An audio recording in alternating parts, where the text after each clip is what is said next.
আরে আমরা যেন মহারাজের কাছে ফেল না, কিছু একটা করতেই হবে। আমার মাথাটা গরম হয়ে যাচ্ছে। গোপালের মতন রাজসভার ময়লাকে যতক্ষণ না ফেলা যাচ্ছে ততক্ষণ আমার মাথা জ্বলন্ত কয়লা হয়েই জ্বলবে।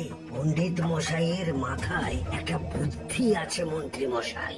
আপনি যদি সেই অনুযায়ী উচির কাজ করেন তাহলে বেটা গোপালের কপালে দুর্গতির সীমা থাকবে না।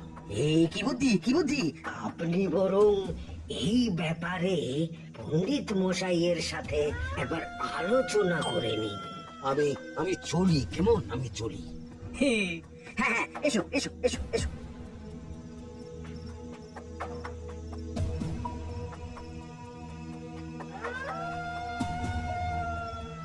আরে ওই তো আমার বাঁ হাত ঘটা আসছে, বেটাকে দিয়ে একটা কাজ করাতে হবে।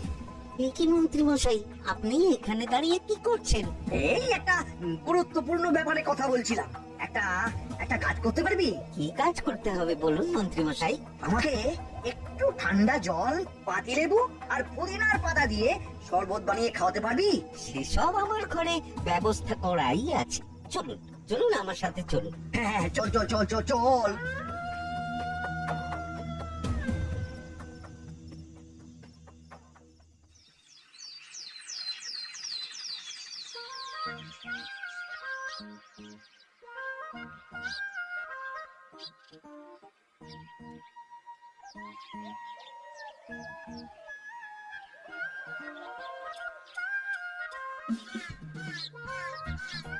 কি ব্যাপার পণ্ডিত, এত ঘুম মেরে আছো কেন? সকাল সকাল গিন্নি খুব বকেছেন মনে হচ্ছে। গিন্নির বাক্য সুধায় কান ভরে গেছে, আর কিছুই কানে ঢুকছে না। আরে দাঁড়াও দাঁড়াও পণ্ডিত, দাঁড়াও জ্যোতিষী। পণ্ডিত তো আমার কথা শুনতেই পেল না মনে হচ্ছে। তুমি তো দূর থেকে বলেছো, আমি তো বলেছি পাশ থেকে, তাতেও শুনতে পাইনি। কানের পোকা হলো নাকি? কি গো পণ্ডিত, ব্যাপার কি? কেমন বুঝছো? এ তো ভয়ানক কর্ণকোষ্ঠবদ্ধতার লক্ষণ। তুমি কচু বুঝেছো? আমার হয়েছে কর্ণগোপাল, তোমাদেরও হতো, কিন্তু তোমাদের দোকান কাটা বলে হয়নি। তুমি আমাদের অপমান করছো। তোমাদের অপমান বোধ থাকলে কোনো শব্দই কানে ঢুকতো না, শুধু একটাই শব্দ কানে বাজতো, গোপাল গোপাল গোপাল। এবারে রাজসভায় কিভাবে হেনস্থা হতে হলো মনে নেই?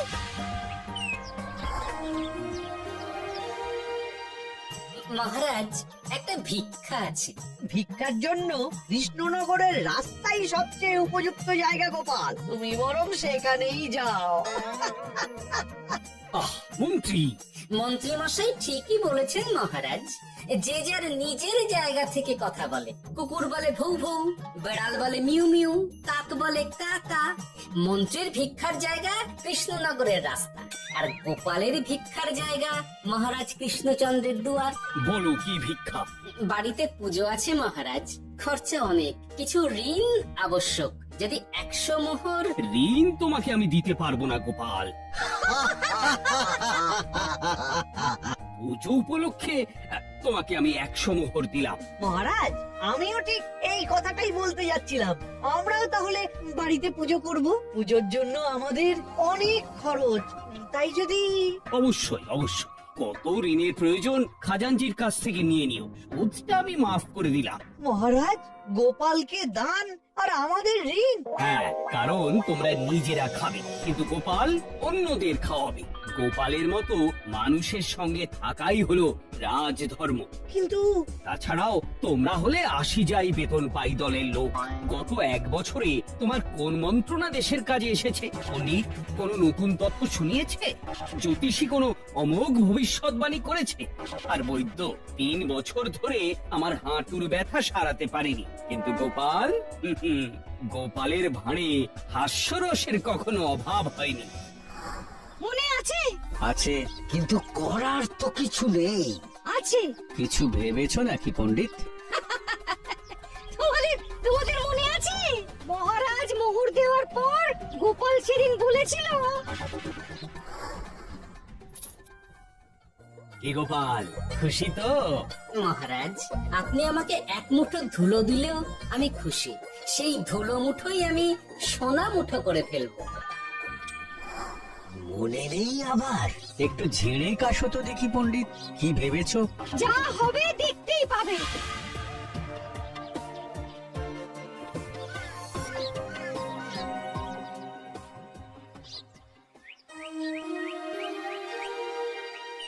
মহারাজের জয় হোক, মহারাজের জয় হোক। ওরে বাবা, এই যে সকাল সকাল চান করে ঠান্ডা লেগে গেল মনে হচ্ছে। মহারাজ, ওই কবি গান উপলক্ষে গত মাসটা আমি কৃষ্ণনগরের কোণে কোণে ঘুরে বেরিয়েছি। প্রজাদের মধ্যে একটা অসন্তোষ আমি লক্ষ্য করেছি মহারাজ। অসন্তোষ? আমি তো জানতাম আমার শাসনে প্রজারা সুখে আছে। সুখে তারা ভাসছে মহারাজ, কিন্তু একটাই অসুখ, তারা মহারাজের দর্শন পায় না। তারা মহারাজের পদধূলির জন্য আকুল হয়ে আছে, মহারাজের দর্শন পাওয়ার জন্য চাতকের মতো অপেক্ষা করছে। চিত্রকরকে দিয়ে চিত্র অঙ্কন করিয়ে বিলি করে দিলেই হলো।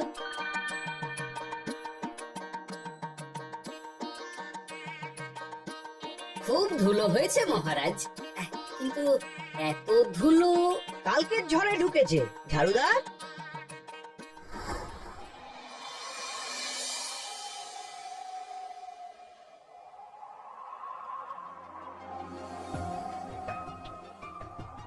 এই সুযোগ, রাজসভা ফাঁকা, এমন ঝড় যে পেয়াদারাও বাইরে নেই। কাজটা সেরে ফেল, বুঝলি?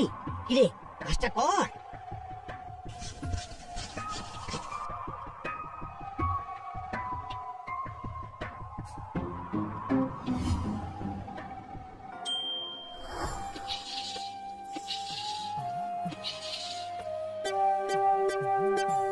এত ধুলো!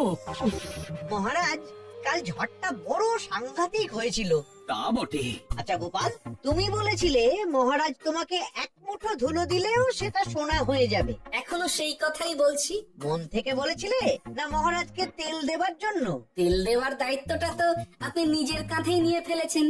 আমি যা বলি সত্যি বলি। আজ যদি এই 4 ঝুড়ি ধুলো মহারাজ তোমাকে উপহার দেন, তখনও একই কথা বলবে? নিশ্চয়ই। মহারাজ, গোপালকে এই 4 ঝুড়ি ধুলো দেওয়ার হুকুম হোক। কি গোপাল, আমি তোমাকে যদি এই ধুলো ঝুড়িগুলো দিই, তা থেকে সোনা আসবে নাকি? আসবে মহারাজ, মোহরের বস্তা আসবে। যদি না আসে, আপনি বলুন। তোমাকে কৃষ্ণনগর ছেড়ে চলে যেতে হবে। রাজি?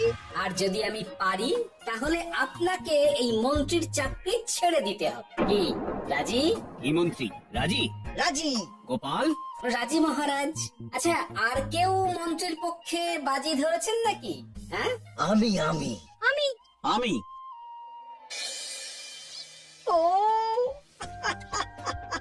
গোপাল এবার যে মরণ কুয়োতে ঝাঁপিয়েছে, সেখান থেকে আর উঠে আসতে পারবে না। কুয়ো থেকে মোহরের বস্তা আসবে। এ হচ্ছে ওই গোপালের উন্মাদ রোগের শুরু। দেমাক দেমাক, মহারাজের পিঠ চাপড়ানি পেয়ে পেয়ে গোপাল ভেবেছে যে ও সব কিছু করতে পারে। এবার শুধু সেই দিনটার অপেক্ষা, যেদিন গোপালকে উল্টো গাধায় চড়িয়ে কৃষ্ণনগর থেকে বার করে দেব। এতটা নিশ্চিন্ত হবেন না মন্ত্রী মশাই। গোপাল গোপাল কিন্তু হালকা কথা ছুঁড়ে দেওয়ার লোক নয়। কি বলতে চাইছো পণ্ডিত? ওই 4 ঝুড়ি ধুলো থেকে মোহরের বস্তা আসবে? না, তা বলছি না, অন্য জায়গা থেকেও তো মোহরের বস্তা আসতে পারে। তার সঙ্গে ধুলো মিলিয়ে দিলেই কেল্লাফতে। গোপালের নিশ্চয়ই কোনো পরিকল্পনা আছে।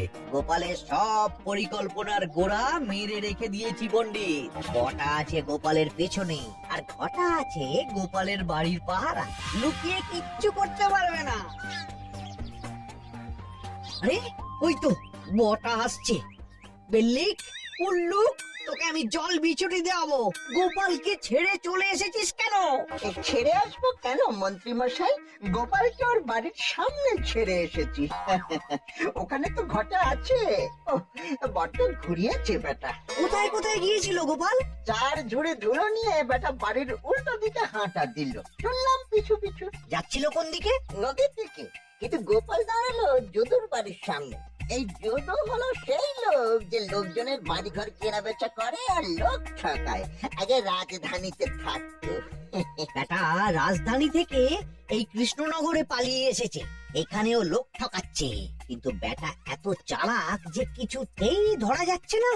এইরকম লোককে ধরাচ্ছে হাতে রাখা ভালো নয় কি মন্ত্রী মশাই? সে তো জানি, কিন্তু ওর ওপর মহারাজের কড়া নজর আছে।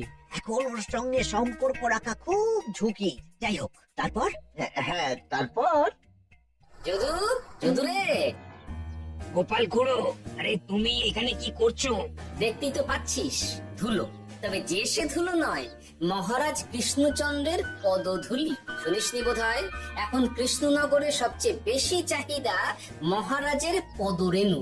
আচ্ছা, মহারাজের পদরেণু নিয়ে যাচ্ছ কোথায়? এই ছোট ছোট পুলিন্দায় ঘুরে কৃষ্ণনগরের প্রত্যন্ত জায়গায় যেখানে প্রজারা মহারাজের সাক্ষাৎ পায় না সেখানে বিক্রি করব। তোমার কি মাথা খারাপ? পায়ের ধুলো বিক্রি হবে? ওরে, গতবারে মাত্র 1 ঝুড়ি ধুলো 1000 মোহরে বিক্রি করেছিলাম, এবারে 4 ঝুড়ি। শোনো, তুমি আবার ঘুরে ঘুরে বিক্রি করবে কেন? তোমাকে আমি বরং 10 মোহর দিয়ে দিচ্ছি, তুমি আমাকে এগুলো দিয়ে দাও, আর বিক্রি করে যা হবে তোমাকে এই 40 ভাগ দিয়ে দেবো। ওই 10 মোহরে বদমাস যদুকে ধুলো বেচে গোপাল বাড়ির দিকে চললো। বাড়ির সামনে অব্দি পেছনে পেছনে গিয়ে তারপরে এই আপনাদের কাছে আসছি। বলিস কি রে, ধুলো বেচে 10 মোহর? ও মন্ত্রী মশাই, গোপাল তো একেবারে নাড়ি ধরে টান মেরেছে। গেল রাজসভায় এমন সুখের চাকরিটি গেল, এবার আবার রাস্তার ধারে গিয়েই বসতে হবে। এবার নবাবের দরবারে জায়গা আছে কিনা খোঁজ করি গিয়ে। ডাক্তারি 10 মোহর আর 1 বস্তা মোহরের মাঝখানে অনেক রাস্তা, সেই রাস্তায় আমি লোক বসিয়ে রাখবো। আরে আরে, ওই তো তোমার ঘটা আসছে। এই তুই গোপালের ঘরের পাহারা ছেড়ে এলি কেন? গোপাল নেই নেই নেই নেই নেই নেই।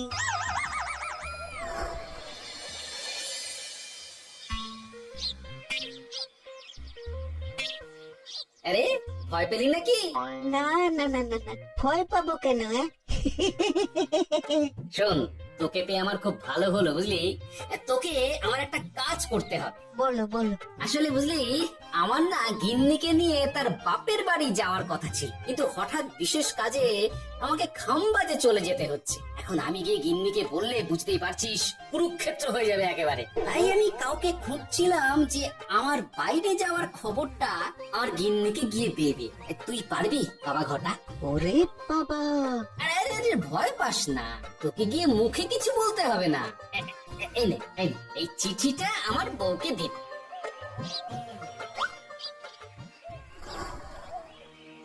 কৃষ্ণনগর ছেড়ে চুপি চুপি চলে যাচ্ছি, চালাকিটা দেখেছেন? ওসব চালাকি আমি তুড়ি মেরে উড়িয়ে দেব। কি করবেন? চারিদিকে আমি অশ্বারোহী গুপ্তচর পাঠাচ্ছি, গোপালকে কোনো চালাকি করতে দেব না।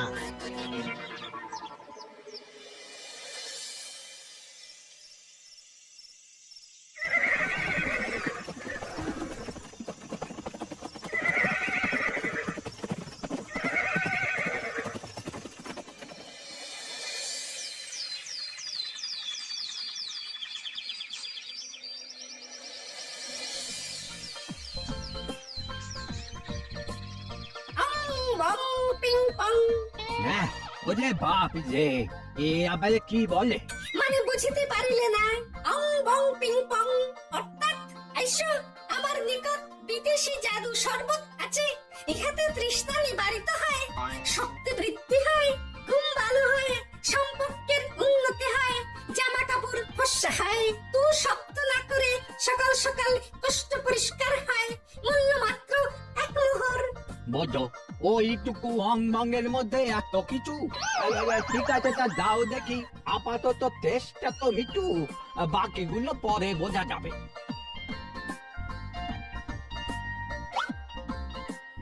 আহা, বড় ভালো খেতে তো। আহ, ঠং ঠং অর্থাৎ শক্তি বৃদ্ধি হলো। হ্যাঁ, হ্যাঁ, মনে হচ্ছে গায়ে যেন দুগুণ বল পাচ্ছি। কি হয়েছে ভাই? এ কে? এ ভিন দেশ থেকে জাদু শরবত নিয়ে এসেছে গো। জাদু শরবত? ভিনদেশ? একেবারে, হ্যাঁ, একেবারে বহু ভুজা শরবত। খেলে তেষ্টা যাবে, গায়ে জোর হবে, ঘুম হবে, সম্পর্ক ভালো হবে, জামা কাপড় ফর্সা হবে, সকালে হ্রাস করে পেটও পরিষ্কার হবে। সে কি? দাও গো ভাই, আমাকেও দাও। গুড় জল, সঙ্গে একটু ভাজা মশলা, আমচুর আর বিট নুন, শুদ্ধ দেশি জিনিস। জানলে কেউ ছুঁয়েও দেখতো না, কিন্তু একটু বিদেশি গন্ধ দিতেই একেবারে হট্ট মেলা। আরে তোমরাও এসেছো দেখছি। সং সং শঙ্কা, লং লং লঙ্কা। মানে অর্থাৎ এই শরবত খেলে আর শঙ্কা নাই, বুদ্ধি লঙ্কার মতন ঝাল হয়ে যাবে। তারপর ডং ডং ডঙ্কা, টং টং টঙ্কা, ফাইন ফাইন, অর্থাৎ টাকা আসবে আমার কাছে।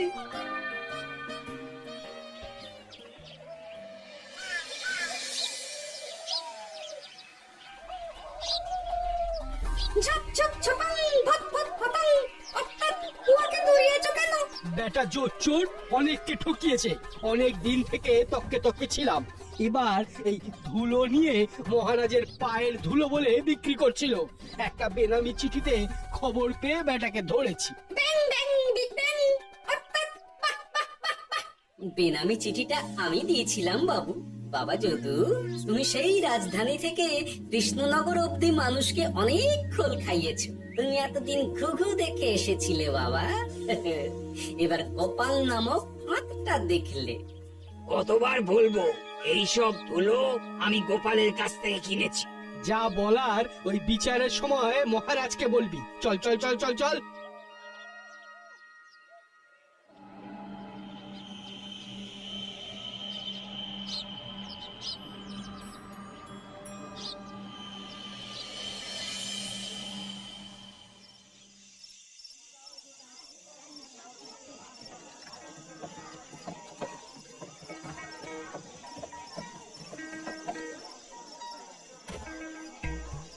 ঝন্টু মন্টু ননঙ্ক। নাও ঠেলা। সাহেব বলে কি ফু দিয়ে দিতে হবে? কি বলছো সাহেব? বুঝতে পারছি না, কোথায় ফু দেব? ঝন্টু মন্টু ননঙ্ক। অর্থাৎ লবণ আছে? আছে আছে সাহেব আছে। কত লাগবে? খন্ড ভরি আন্ডা কারি। অর্থাৎ যা আছে সব।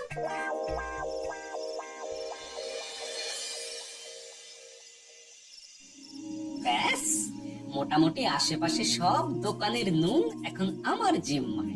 এবার আসল মজা শুরু হবে।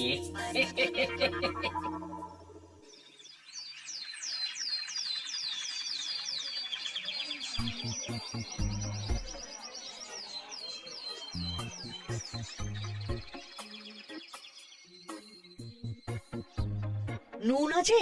না হুজুর, গোটা কৃষ্ণনগরেই নুন নেই। ওই দেখো, পুরো রাজসভাই বাজারে জড়ো হয়েছে। শান্তামনা, শান্ত মন্টু। এ আবার কি বলছে রে বাবা?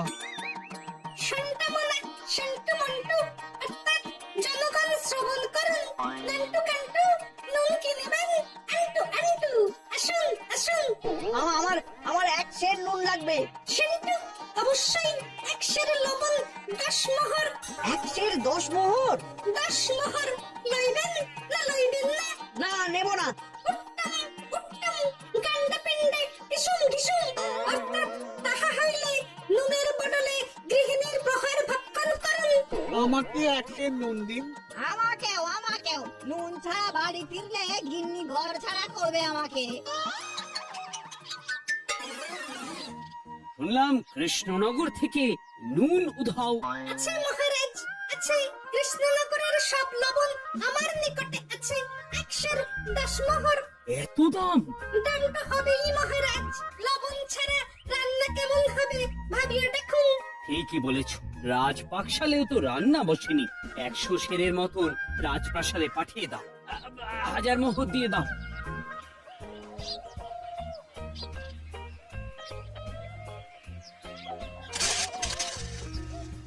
ব্যাস এক বস্তা মোহর হয়ে গেছে। গোপাল হ্যাঁ মহারাজ, গোপাল যে 4 ঝুড়ি ধুলো থেকে এক বস্তা মোহর রোজগার করেছে। ক্যা বাত! চলো রাজসভায়, পুরো গল্পটা শুনতে হবে। সকলেই এসো তাহলে রাজসভায়। কিন্তু মহারাজ, যারা বাজি হারলো তাদের তো চাকরি গেছে, তো তারা রাজসভায় যাবে কি করে? ঠিক ঠিক ঠিক বলেছ। আর যারা বাজি হারলো তারা বাদ, বাকিরা চল। এই সেরেছে, গোপাল তো আবার বাজি মেরে দিল। ও মহারাজ, আমাদের দেখুন। ও মহারাজ, আমাদের দেখুন। ও মহারাজ।